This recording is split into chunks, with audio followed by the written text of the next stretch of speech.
মা বোনদের একটা সমস্যা হলো, অনেক মা বোনরা জোহরের নামাজটা পড়েন 3টা সাড়ে 3টার দিকে। ম্যাক্সিমাম মা বোনরা এই কাজ করেন কেন?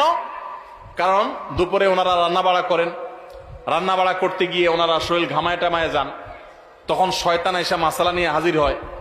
শয়তান ওনার মাথায় একটা মাসালা ঢুকায়। কি মাসালা ঢুকায়? বলে যে, দেখো বোন, তুমি এত কষ্ট করে এতক্ষণ রান্না বাড়া করলা, রান্নাঘরে গেছো, গরমে ঘামায়া স্যাঁতসেঁতা হয়ে গেছো, এই শরীর নিয়ে তুমি আল্লাহর সামনে কেমনে দাঁড়াইবা বলো? তো এবার বোন শয়তানরে জিগায় মনে মনে আর কি, তাহলে কি করতে হবে?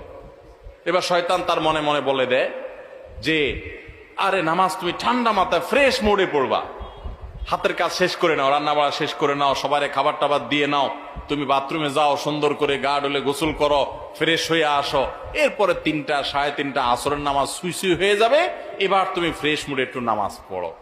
কাজটা কি ভালো হইলো না খারাপ হইলো? দেখতে কিন্তু ভালো মনে হচ্ছে, তাই না?